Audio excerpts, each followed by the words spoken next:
As this one from a wagon toll comes in, the other ones were already at the frontage of the Royal Tribune. They are fast moving ahead to meet up with those that have been there already.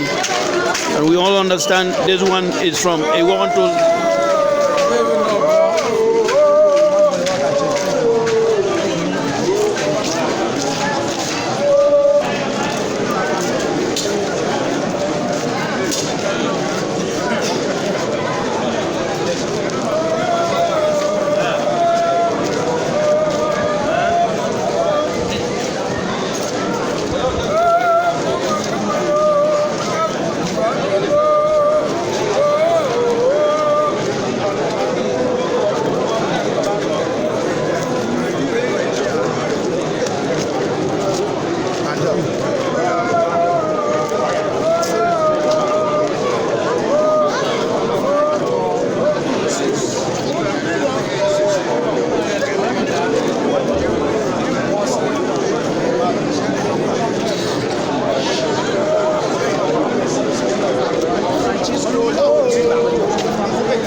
Here comes the multipurpose structure undergoing construction by the Oku Cultural and Development Association, OGDA, budgeted at the tune of 35 million. And if you watch critically, you will understand that it is already at the decking level. And when it must have been decked, it will entail that the 35 million which was allocated for it has been used completely, and what will come next will be the next level.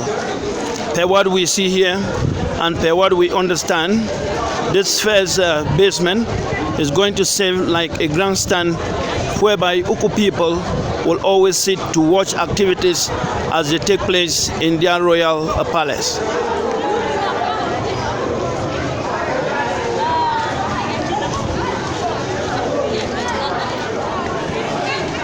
This is the outer view of the Oku Funds Palace, the big courtyard,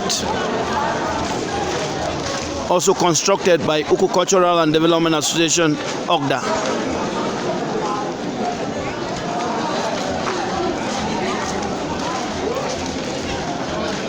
We have here the old structure, buildings of in those days, and there is high level of understanding that when they shall finish with the other building, this one will be demolished and a new structure put up.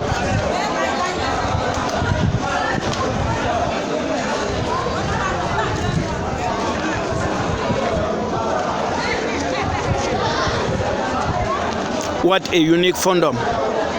A fondom with 36 villages ruled by one Fongum the Fourth, speaking one language, the Oku language, ruled by one Kwifon, the supreme authority of the land, having one mayor, one member of parliament, one divisional officer, and one leader of the Development Association, OGDA president.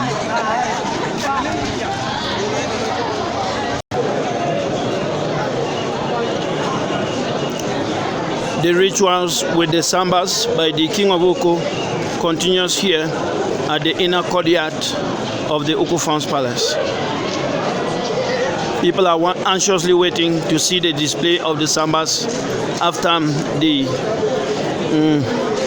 official exercise has been performed by the Fon of Oku.